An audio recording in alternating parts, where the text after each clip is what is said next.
Hey folks, Erick Stakelbeck here. Welcome to the Watchman Newscast live stream. Man, we are about into Passover. That comes tomorrow, Wednesday, April 1st. Of course, Easter Sunday coming this Sunday, April 5th. And the war continues to rage, really in the birthplace of it all, in the Middle East, the Iranian regime in the crosshairs. And are they on their last legs? Or as the mainstream media and the Democrats here in America, where I'm sitting right now, would tell you, is Iran actually winning this war? The answer to that is absolutely a strong, resounding negative, and we'll lay out why in a minute. And we did the other day as well on the last live stream. And it's sad that I have to do this because your eyes do not deceive you, folks. When you hear about Iran's leadership being decimated, its ballistic missile launchers and missiles themselves, huge quantities of them being demolished. When you hear about Iran's nuclear program being decimated as well, you're not imagining things. The good reports you're hearing from on the ground are really happening. And today, we talk about the Strait of Hormuz. That's been the one piece of leverage that the Iranian regime has possessed. That's all you hear about in the mainstream media. The Strait of Hormuz, what about the Strait? Well, today, more and more ships are transiting through the Strait of Hormuz, by the way. Look at the traffic, the maritime traffic. It's pretty astounding. I was just looking at it on X. As negotiations continue with the Iranian regime, as U.S. Marines settle down in the region, settle down maybe shortly until they move into action, I should say. So your eyes do not deceive you when you hear President Trump, Secretary Hegseth, Prime Minister Netanyahu today, just a few hours ago, which will break down his speech, a live address to the people of Israel tonight, when they're saying, look, we've had resounding victories. We're smashing Iran and its regime and its military and terror and nuclear infrastructure. We're really winning this thing resoundingly and in historic fashion, this joint U.S. Israeli partnership. When you hear that, believe it. Because if it wasn't so, you'd have dozens, hundreds of Iranian missiles bombarding Israeli cities every single day. You'd have Iran on the march. You'd have scores of Israeli and U.S. casualties and deaths, and we just haven't seen that. Any casualty is terrible. Any death is terrible. But you've got less, I'm speaking from an American perspective, you have less American deaths in this month-long campaign against Iran than you had in Panama or Grenada in the 1980s. You have less Israeli deaths, thank God, than you did during the 12-day war, which was much shorter, obviously, back in June 2025. Any death is horrible. Any casualty, any injury is horrible. It's part of war, but it's terrible. And President Trump warned on day one, look, there will be casualties. But the minimal amount is really astounding in a positive way. Again, no, don't misquote me. No death, no casualty is good. It's horrific. It's heartbreaking.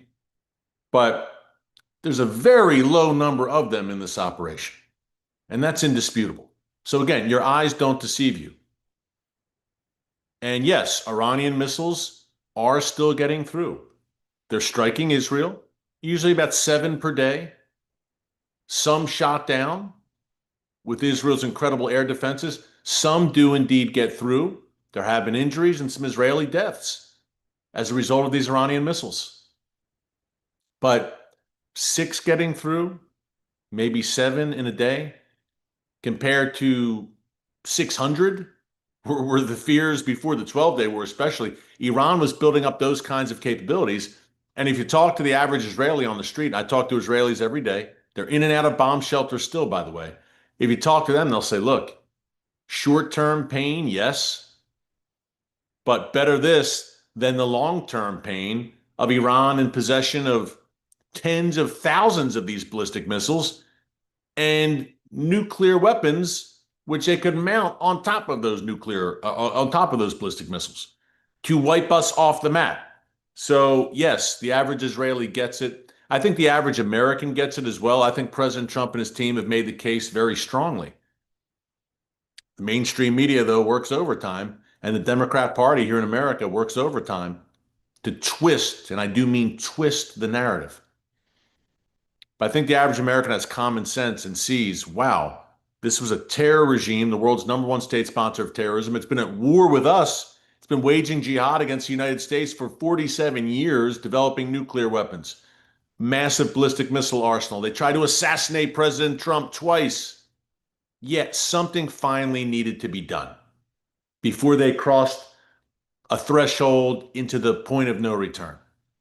I think the average American sees that, has a common sense. The average American knows President Trump is not a warmonger, obviously. He judiciously and wisely uses military force when needed. Then he gets in, he accomplishes what needs to be done, and he gets out. He doesn't overstay his welcome. He doesn't occupy. Again, anyone with common sense, with a fair reading of the situation here in the United States, sees that. But you're asking a lot if you're asking for a fair reading of the situation from the left, whether it's the Democrat Party today or their mainstream media minions. And I've never really seen anything like it in my lifetime. They're almost actively rooting for this campaign to fail because it'll make Trump look bad. Isn't that sick? It is sick. It's called TDS, Trump Derangement Syndrome. You have one whole, usually in the past, for all the differences politically, everyone can agree, look, we want America to prevail. We don't want to lose. You saw cracks in that, I'd say, during the Iraq war between 2003, 2011. Look, if you agree or disagree with that war, and in hindsight, there's a lot of questions about it now, obviously. But I think of the Democrat Senate Majority Leader at the time, Harry Reid, goes on the floor of the Senate and says, "This war is lost." Wow. Talk about a morale killer for the soldiers in the field. Unbelievable. Can you imagine if you're an American soldier in the field and a top political leader back home says, "This war is lost"? And meanwhile, you got to go out there and fight that war that's lost. It's a lost cause. Why even go out there and fight? Could you imagine? And we saw in the opening days of this war, Hakeem Jeffries said, "This war is a failure." On day 3. Day 3, hours after Khamenei was killed, and Iran, practically their entire leadership, it was a failure, according to Hakeem Jeffries, who's the House Minority Leader for the Democrats. So uncharted waters here. The international left is rooting for America and Israel to fail. They're aligned with Islamists. It's an unholy alliance, dangerous, dark times, but biblical times. And speaking of which, again, Passover is tomorrow, April 1st. Easter coming, Sunday, April 5th. Good Friday, April 3rd. This week kicked off, really, Palm Sunday, March 29th, to a very important week, Holy Week, a very important week for Jews and Christians. And there are biblical things unfolding right now. And Prime Minister Netanyahu talked about this today in reference to the Iran war. He gave a speech to the people of Israel, which I want to break down for you in a minute. And he talked about Israel and the God of Israel, by extension, of course, unleashing 10 plagues. The words he used. You see the title and thumbnail of this live stream today. Unleashing 10 plagues upon the Iranian regime and its terror proxies, its ring of fire, its axis of terror, Hamas, Hezbollah, the Houthis, etc. So we want to talk about that, and we're going to break it down. It's very interesting. And it's not the first time, by the way, that Bibi has gone biblical. In the past, he's talked about the dry bones prophecy laid out in Ezekiel 37. He's referenced the Bible many times and the prophetic destiny of the Jewish people and the land of Israel. So this is really fascinating, the speech he gave today. I want to break it down, but before I do, we're talking Passover, right? Well, our partner for today's live stream is our good friends at Meir Panim. And their important work, as Passover is upon the people of Israel, is more important now than ever before.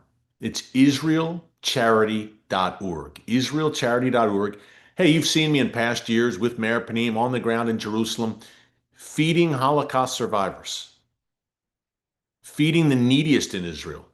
That's what Meir Panim does. They are an amazing organization, humanitarian organization that is on the ground throughout the land of Israel and beyond, but blessing and helping Israel's neediest. We're talking food, clothing, support, care, loving care, godly care, kindness.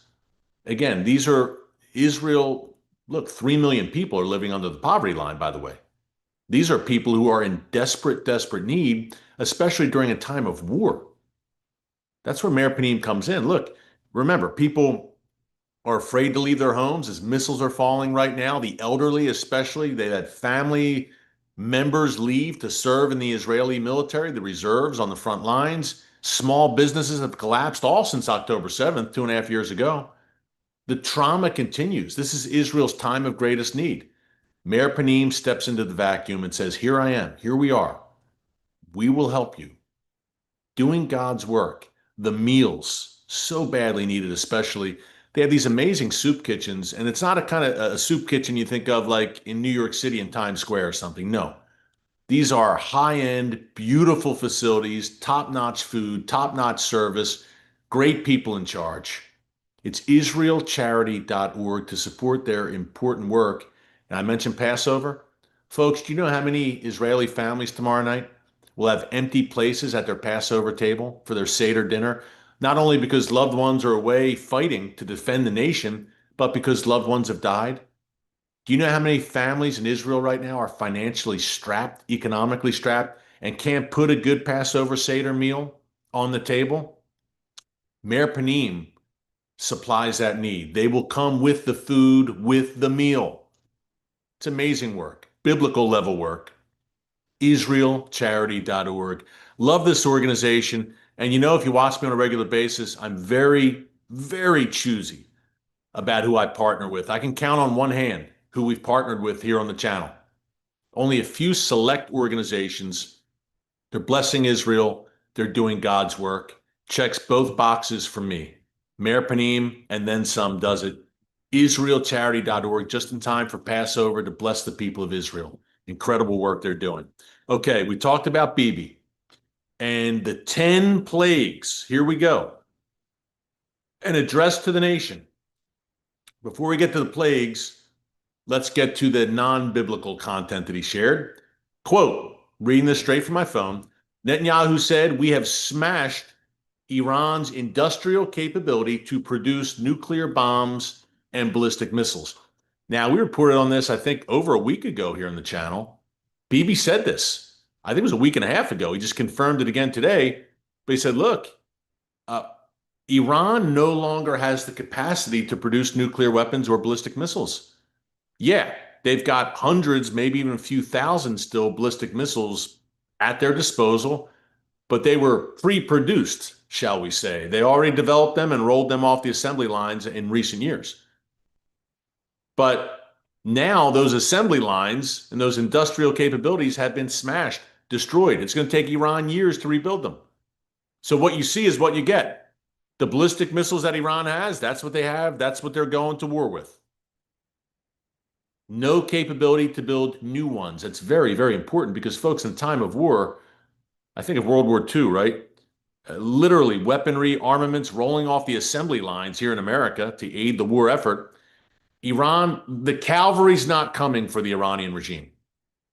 Those missile launchers and ballistic missiles are being destroyed, and that's about that. The nuclear program, President Trump said today, look, and there have been additional strikes we reported here in the live stream, and be sure to subscribe, by the way, if you like what you're hearing. Current events, breaking news, mainly from Israel and the Middle East, but we go around the world, China, Russia, Europe, America, and beyond, depending on the news cycle, and we do it from an unapologetically biblical perspective. Imagine that.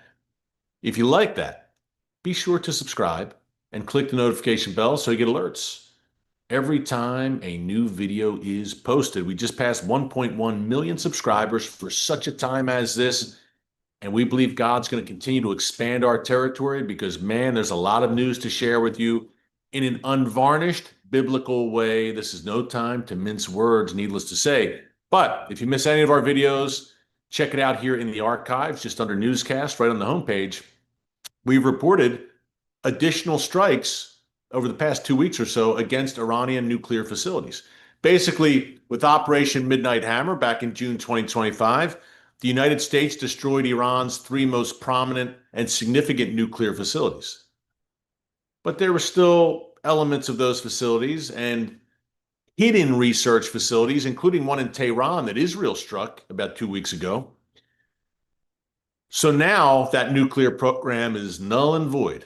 The job has been completely finished, is what I'm saying, during Operation Epic Fury. Israel calls it, of course, Operation Roaring Lion, this current operation. But President Trump said today, and this is a big question, right? And again, it may be a swerve by President Trump, some intentional doublespeak, because we've heard rumblings that those U.S. soldiers who are heading to the region, and I think have already arrived in the region in some cases, look, maybe there's a special operation to seize Karg Island, Iran's oil stronghold in the middle of the Persian Gulf near the Strait of Hormuz. Maybe an operation to ensure that the Strait of Hormuz stays open with no distractions. Or maybe an operation to recover Iran's enriched uranium. That's the other option we've heard about a potential ground incursion into Iran. It wouldn't be an occupation, it would be an operation. Big difference there. Operation, not occupation. You complete the operation, you get out. But Trump said today that he's, quote, not too worried about the enriched uranium. Some people might have been surprised, but he made the point, which we've been saying here since June for about 9 months. It's a valid point, I think. He said, look, it's buried. It's completely buried under rubble. We destroyed those three nuclear facilities back in June with Operation Midnight Hammer, and the uranium ever since has been buried underneath the rubble. Now, satellite footage, by the way, in recent months, in the run-up to Operation Epic Fury, it's one of the reasons the U.S. and President Trump decided to act. Satellite footage showed that Iran was milling around those areas and those destroyed nuclear sites. I'm sure they were trying to recover the uranium. And that's one reason President Trump said, you know what, no more games. We hit them and they didn't stop. They started right back up trying to develop nuclear weapons. And he realizes that they're not going to stop until we decisively destroy them. So that's what we're doing. That's what the United States is doing. That's what Israel is doing. But that was interesting. So the nuclear dream of Iran is done. It's over. The ballistic missiles kingdom is disappearing as well. Look, they'll still have ballistic missiles, no doubt. But man, between the 12-day war in June and this current operation, decimated massively. Here's more from what Bibi said. He talked about that, and he also said that Israel is creating, quote, in the speech he gave today, if you're just joining us, Prime Minister Netanyahu spoke to the people of Israel. He said, quote, Israel is creating new alliances with important countries in the region against the shared Iranian threat. He didn't mention, but he says he hopes that soon he will be able to tell us all more about these important pacts, these important relationships. He also promised that sooner or later, the Iranian regime will fall. And I believe that.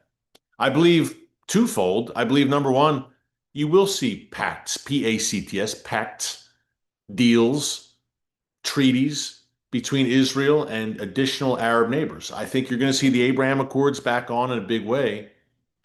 Saudi Arabia is, look, the holy grail, so to speak, for that in terms of a deal between the Saudis and Israel. President Trump talked about this on Friday at a conference, including some Saudi government officials. And he said, hey, Saudi Arabia, it's time. It's time to make peace with Israel. It's time. Come to the table, finalize this thing. So I think once the Iranian regime is vanquished, and look, even if elements, God forbid, of this regime remain in power, I mean, they're a shell. And the Iranian people eventually will have their day. Maybe the regime, the Revolutionary Guards Corps, is able to maintain the most tenuous of grips on some sort of power for a few weeks, a few months after the guns silence here. But you got to think eventually the Iranian people are going to say, now is our time.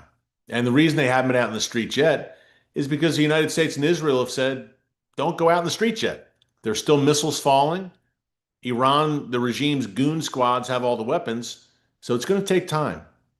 But I think Bibi is correct here that eventually it's going to fall. And it might not be right away in the midst of this ongoing operation, maybe a few months from now, maybe a year from now. But this regime has a very short shelf life that's just been hastened, I mean, put into overdrive during this war over the past month. Bibi also talked about um, the 10 accomplishments.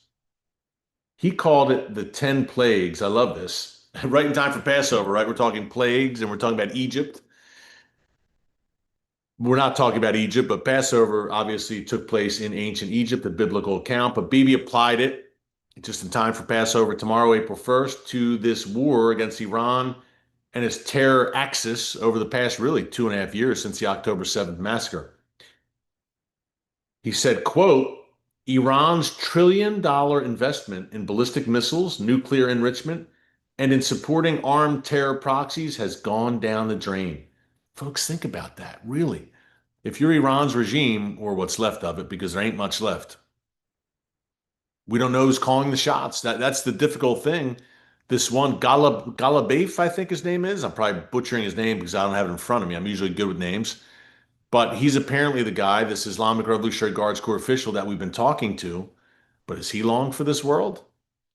One of the difficulties the U.S. has said is finding someone legit or with credibility who can speak for the regime. We don't, is Mojtaba Khamenei the successor to his father as supreme leader? Is he even alive? Hasn't been seen in public in a month. And word is he's hurting badly someplace. I don't know what's wrong with him, if he's on his deathbed or what. But he was also targeted in that initial strike on February 28th, on day one of this war, when Khamenei, his father, was taken out.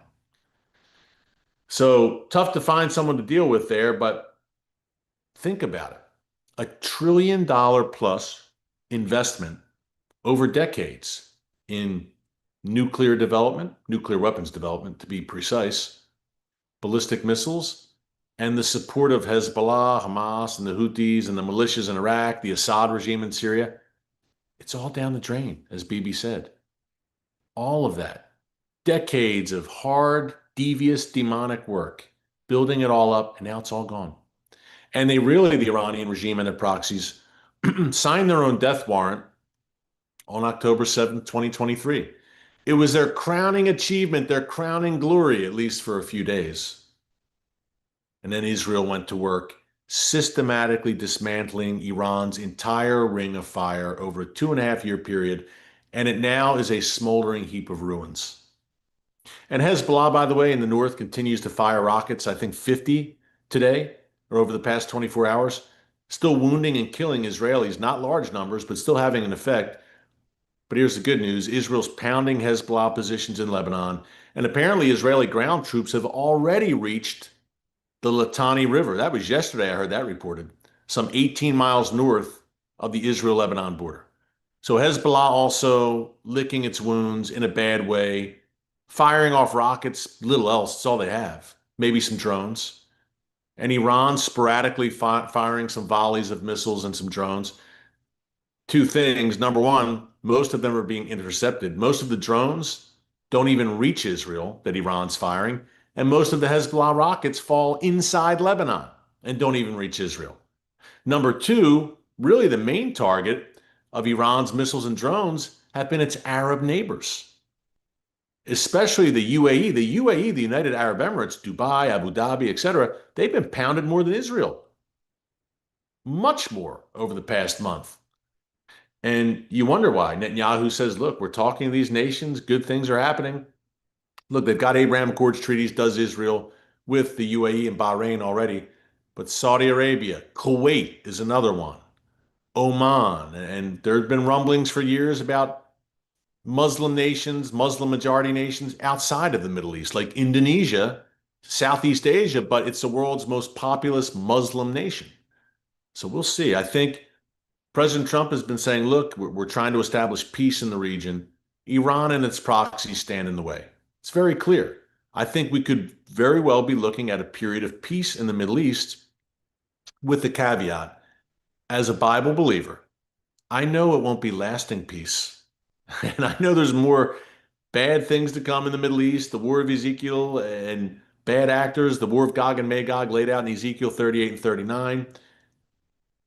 There'll be a period of peace, but there won't be true peace in the Middle East or the world until the Prince of Peace, Jesus, Yeshua, returns, sets his foot on the Mount of Olives in Jerusalem. And I know that. But even a period of peace, if it lasts a few years, that's great. That's great. As long as it's not a false peace, 7-year treaty, which I don't think it will be. But I think you could have some quiet once the Iranian regime is completely humbled and its proxies as well. And we're well on our way to doing that. You could argue it's already here, right? That moment. But once the dust settles and again, the guns are silent from this current operation, you could have a period of peace and things could really flourish, I think, economically in Israel. And they already are. Israel's almost recession proof. It's amazing, even with the war over the past 2.5 years, a 7-front war. But I think the Arab nations, the Sunni Arab nations, who are all threatened by Iran, will cleave even closer to Israel and forge greater ties. I think a lot of economic opportunity there, prosperity for sure. Now, eventually, we know that Ezekiel's war, we could call it, will come. But in the meantime, that you could have a period of peace. And Bibi talked about that today. And he talked about, I love this, the 10 plagues that Israel has inflicted upon Iran and its proxies, really since October 7th. 10 plagues. He listed all the blows, 10 blows that he listed in the speech today to the people of Israel. Number 1, to Hamas, 2, to Hezbollah, 3, to the Houthis in Yemen, who've been quiet. Look, everyone's talking about the Houthis entering the war. They fired 1 missile on Friday. That's it that I know of. And it was a big headline. The Houthis have entered the war. Batten down the hatches.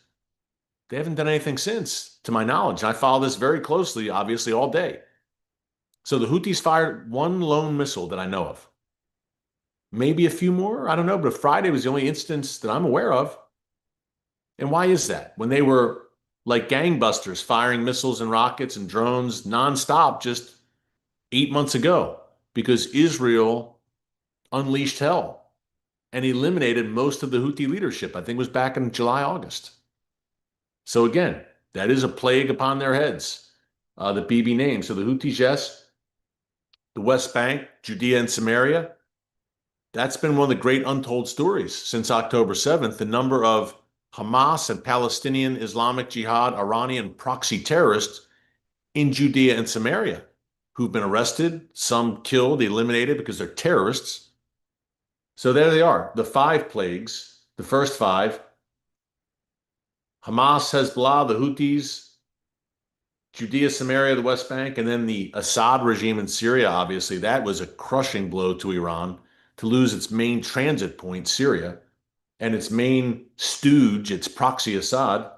Then he listed 5 more plagues, did Netanyahu, visited upon Iran, hitting its nuclear program and its ballistic missile program, that's 2, hitting its regime infrastructure. We're talking about the apparatus that makes the Iranian regime function. Its internal security forces, the Basiji, the IRGC, the Islamic Revolutionary Guards Corps, I call them the skull crackers, who repress the Iranian people. And then the 10th plague, eliminating Iran's senior leaders. He said, Bibi said, the war is not over, but here we go. Sorry, lost my place there. He said there has been, quote, a strategic turnaround against Iran in that, look, Iran wanted to strangle Israel, but now Israel is strangling Iran. And the Iranian regime on October 7th, 2023 was stronger than ever. And now it's weaker than ever, and Israel is stronger than ever. That's indisputable, by the way. And he said that Joe Biden, I don't know if he named Biden by name, but I think he did. He hinted, it says here, that Biden didn't get it. There's a lot of things he didn't get, but he didn't get the Iranian threat. Trump said, I warned presidents in the United States about Iran. They didn't listen. Trump is the first one to take action and be a man of action and do what needs to be done. 7 of his predecessors kicked the can down the road when it came to Iran. They got the intelligence briefings. They knew. And they chose to kick the can down the road and not confront evil. Trump said, enough is enough. We're confronting it. And by the way, Bibi said that Israel is stronger than ever, certainly in its modern age. No doubt, since the miraculous rebirth of Israel in 1948. I think that's indisputable. Israel is not only clearly a regional superpower, the lone regional superpower in the Middle East. I mean, look, Israeli fighter jets are alongside U.S. fighter jets in the skies right now above Iran. It's incredible to see. Israel has cleared the decks of its enemies, its current enemies. Iran and its axis are being smashed. But I, again, caution you that in the future, I'm watching Turkey in particular. It's another topic for another live stream, perhaps, but watch Turkey. Watch Erdogan, even post-Erdogan. Watch a thoroughly Islamicized, radicalized, Muslim Brotherhood-aligned Turkey, especially in regards to that Ezekiel war that's coming one day. But Israel is now, I think, a global power. Not just a regional power. This is a global power. And I'm talking much more than its incredible advanced military capabilities, but the scientific, technological, medical, the AI know-how, how Israel's blessing the world. You know, it's interesting. We think of Genesis 12:3. God says to Abraham, I will bless you and your descendants, the people of Israel, and I will curse those who curse you. Bless those who bless you. But the second part of Genesis 12:3, we sometimes forget. God adds, and through you, Israel, all nations on earth will be blessed.